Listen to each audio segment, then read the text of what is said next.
You're enjoying Racing World. It's brought to you by Perspective Group. It's your global motorsport podcast show brought to you in conjunction with Race Control Magazine.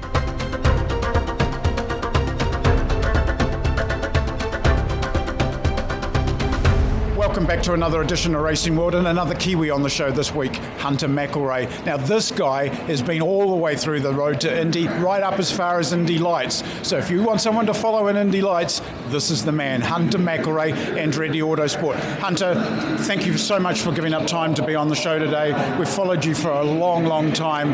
Indy Lights, you're doing a great job. It just proves really just how difficult that series is, isn't it? Yeah, I mean, it's been awesome. Obviously, started off over here in USA 2000, but before all that, went through obviously Formula 4 in New Zealand and Australia. And yeah, obviously this year in Indy Lights and Andretti, it's definitely the most exciting opportunity I've got. I'm loving it, honestly. Obviously, it's been I would say it's been a very good start in terms of, obviously, I got pole on my debut by 3:10s at St. Pete. Yep. I made a few mistakes, honestly, a lot of learning in the racing, but in terms of speed, like race pace, qualifying pace in particular, I qualified first and then on the front row twice here. You know, last week we were racing here, qualified second for both races, and got my first podium right there actually. So it was good. Very early in the year still. We're 4 races into a 14 race championship. Honestly, the race results, I've only had obviously 1 podium out of 4 races, but I've been leading in 2 of them. Yeah. And I've been pretty much always at the front, fighting for the win. So the main part, which is obviously the raw pace, is there. The Andretti team gives very good cars, yep. And you obviously expect to win there. So I think it's been going really well. Race pace, like I said, has been good. Pace isn't the issue, just a few little mistakes. Obviously, I was leading in St. Pete, dominating the race, and crashed out, which was a pretty bitter pill to swallow, but that was my bad. And Barber also was a mistake on my behalf. So obviously, pretty brutal lessons to learn, but at the end of the day, it makes you stronger, and I'm just loving the opportunity. At the end of the day, also, this is kind of what the Road to Indy Series is about, isn't it? It's progression and your learning. So whilst there might be, we might call it a mistake, that's actually one that then goes in the record banks and it doesn't happen again. Yeah, I mean, it's like I said, it's brutal. It sucks to obviously have the result you don't want. Yeah, like I said, particularly I've always been at the front, but it's kind of one of those things where it makes you better, and you just get stronger from it. So I guess you can sulk about it all you want, and it is tough because it's hard just to be, truthfully, it's hard just to be like, oh, it doesn't matter, because it does matter. Yeah. But no, I mean, we had a great bounce back here. You know, like I said, we've done 4 races, and honestly, I think 1 race has only really gone to plan, which is the podium. I got 6th in the rain, which, you know, I was in a podium position, and then I got some rear tire blistering on my wet tires, which really, you know, I lost all performance at the end, but you know, that was because I'd done something on the safety car. I overheated them on the safety car. So a lot of really big lessons. I can't really remember learning this much. It seems like, yeah, it kind of seems like anything that can go wrong in the race, obviously on my behalf, or a little kind of thing, everything's kind of just fell against a little bit. But like I said, we keep putting ourselves in good positions, and I feel really confident that every time I show up to the track, I can win. Yeah. You know, I've got second only so far, but very early days. But I'm just loving the opportunity, honestly. There was something that I heard you say on IndyCar radio, I think it was around the Grand Prix weekend, and it's a very valid point. Davey Hamilton backed it up as well, and that's the fact that there are only 14 cars in this championship, and it's a 14-round championship. So you can suddenly go from, say, how you were in St. Pete to being right in the points hunt very, very quickly, can't you? Yeah, like I went from, obviously I had a tough first 2 starts, and I think I was last in the championship, and I got 1 podium, and I was up to 6th. So it's like, whoa, that was good. So the rain race obviously wasn't great where I got 6th, but I think I'm 7th or so, but it's from 2nd to where I am in 7th. It's really close. And, you know, I expect, as we've shown... Things will happen to others. Yeah, I mean, and again, I can't worry about that because it's... No. But I just think that, you know, I for sure know I have the car to win and I know we have the speed to win. So it's eventually going to happen. Just have to keep working really hard. The competition is very intense in lights. Obviously, you've got Lundqvist, who's leading the championship right now. Pedersen, Brabham, all my teammates, Stingray, Rasmussen. They're all guys who are, the whole top 5 are all guys in their second year. So the only 2 rookies that are really battling up the front are me and Christian. So yeah, it's been great to see the level, you know, like the pace, I would say, like I've kind of said before, has been the easiest thing in terms of that we've had to not work on. Obviously, Andretti gives you, like I said, very good cars. It's more so the racecraft. These guys are all very crafty. There's a lot of little tricks and a lot of very aggressive driving up front that goes on, particularly here last week. So we had the push to pass, but you can't use it unless you're 1.5 seconds behind the car in front. So if you're the leader, that's why when I was leading, I couldn't do anything. I got a great restart, led the first lap,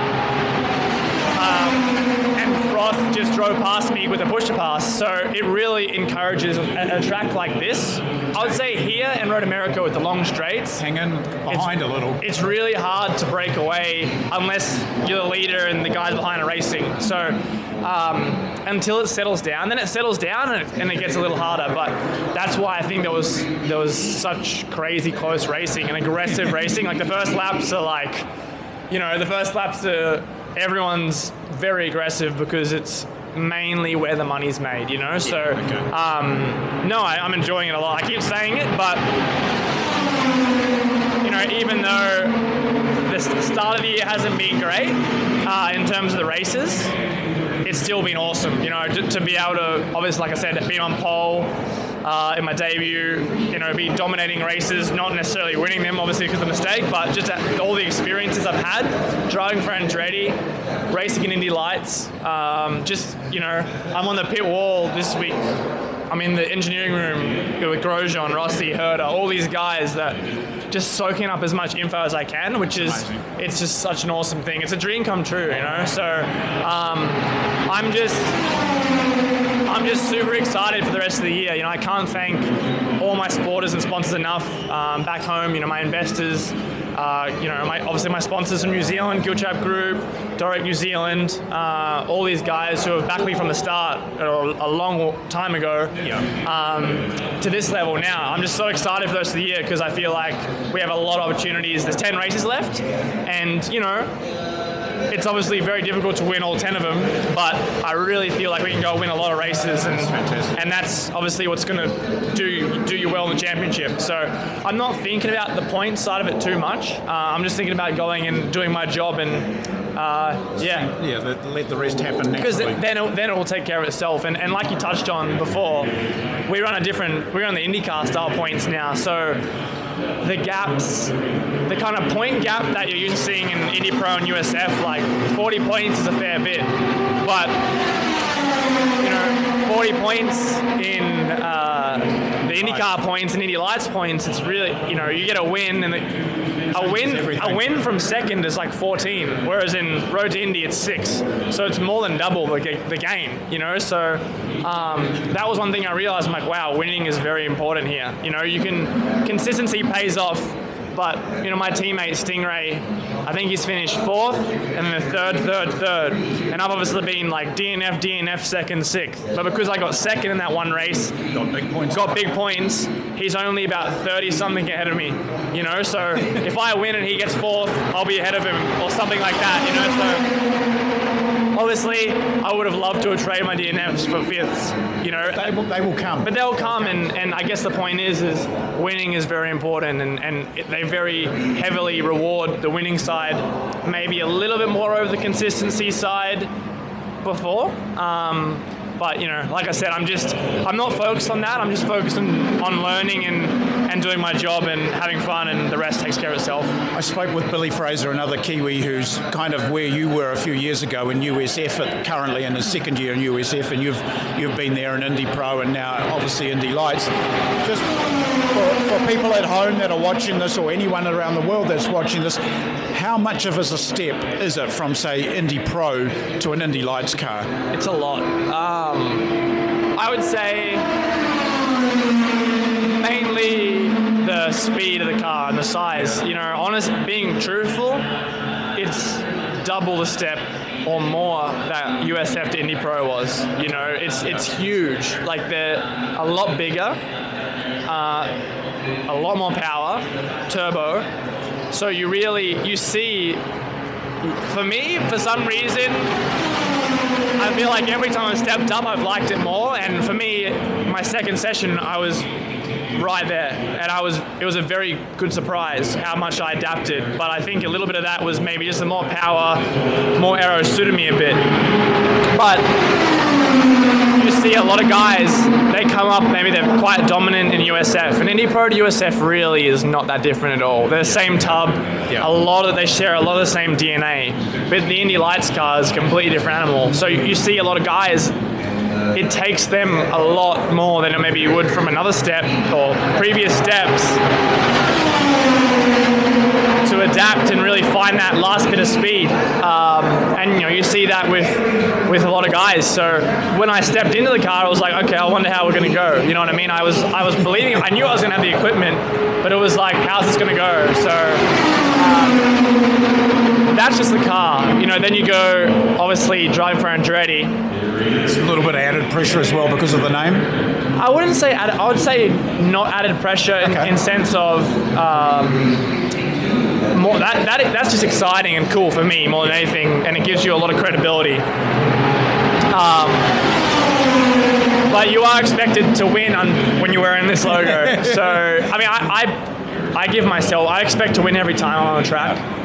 That's how I've got to this point is from results. So I would say no more pressure comes from myself. But it is a very cool thing to show up to the track and see your name on the Andretti truck. So even in talking about the step up, like we were talking about before, just how much more the debriefs are, the engineering meetings are, the post-event, the pre-event. Everything ramps up. Everything ramps up. And I think a lot of that's the Andretti DNA, because we do everything like the IndyCar guys do, which is really cool. But that's great in the long term, because that's essentially getting ready for the next step of the ladder, which is what Road to Indy has always been about anyway. For sure. And it's just cool, they really give you a lot of opportunity to learn. That's why I'm here and in the engineering debrief. So it's honestly, if I was them, seeing this Indy Lights kid just always walking around, soaking up all the info, I'd be like, who's this guy? But I'm just here and trying to learn. It's like I've seen literally their qualifying data from here. You know what I mean? Super cool.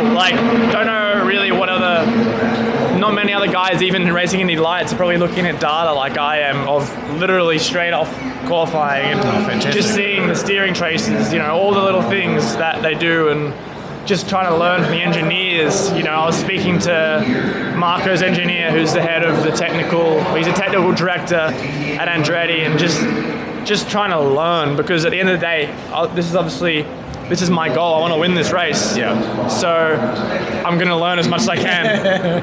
Well, we want to be here when you do that as well. So the quicker you can do it, the better, because I'm greying up a little bit. So just finally, before I have to let you go, one of the things that I wanted to say, and you touched on it before, and your thanks to Giltrap and the other New Zealand sponsors, because without them, really this guy wouldn't be here. And as much as people do things in New Zealand, really need to acknowledge those people, because they've helped this young guy get to where he has. Just as many sponsors around the country help other drivers get to where they are. And there are a lot of New Zealand drivers scattered all around the world doing fabulous things. And this is just another byproduct of that. And he's also another byproduct of the Elite Academy. When you think back to the 4 or 5 years ago that we were all in Dunedin, and you talked to me. I think it was about 6 years ago now. Okay, see, I told you I was aging. 6 years. I'm trying to knock a few years off. the thing that you said then is you were always interested in being here. Now that you're here, and if you were to instantly look back to those days in Dunedin, what do you remember from that? It's funny because it feels like a very long time ago, but it also doesn't feel too long ago. I think I was still racing Kent Formula Ford New Zealand in an old 91 Van Diemen, and I was racing in South Island Formula Ford, and then the national rounds in the South Island. So a little bit different car, a little bit more expensive, a little bit more faster vehicle I'm driving now, with a little more spectators, but it's the same stuff, man. You know, I really cut my teeth there, and that was a really big deal for me at the time, the academy. I remember getting selected for that because, you know, I remember looking at all the guys that go through, and it's like everyone that went on to something or is doing well overseas, they've all been through the academy. For me, I really loved that opportunity, and it was a very, very big learning experience. Yeah. It was cool. I did it with my best friend Jackson since I was a little kid, and he's obviously successful now. He's not doing bad himself. No, obviously, exactly. If you look at what everything that he's doing overseas, is myself, Jackson was in that year. I think just two guys from that year, obviously me and Jackson, who are racing overseas and doing stuff. I think if you told us then what we'd be doing now, we'd probably high-five each other. So, and the countless other names that obviously been through before and after. So, really big credit to obviously you and everyone else and all the trustees of the Academy for continuing that, because I think it really does give you a kind of eye-opening experience of what it takes, and if you're willing to work hard enough, you know, what you maybe will be able to do. Well, I can tell you, as speaking on behalf of my fellow trustees in the Academy, we're extremely proud of what you've done. I'm proud of you as a New Zealander, and I'm proud of you as a motorsport fan, because you're achieving goals. Regardless of at times maybe you don't have a good weekend. You can go go-karting and not have a good weekend. That's just the way the sport works. But at the end of the day, you've chased a dream, and you're living that dream, and that dream is reality for you. So, New Zealand, I say to you, look out for this guy in Indy Lights. He is worth following. He's worth supporting. He is just the real deal, and he is that much closer now to an IndyCar ride. So Hunter McElrea is a name of the future. I can't wait to that day. I'll buy the bottle of milk, don't you worry about that. And this guy is worthy of support. Hunter, I thank you so much for being on the show today. Really appreciate it. We look forward to seeing what the rest of the season has for you as well. Thank you, DT. Always a pleasure, mate.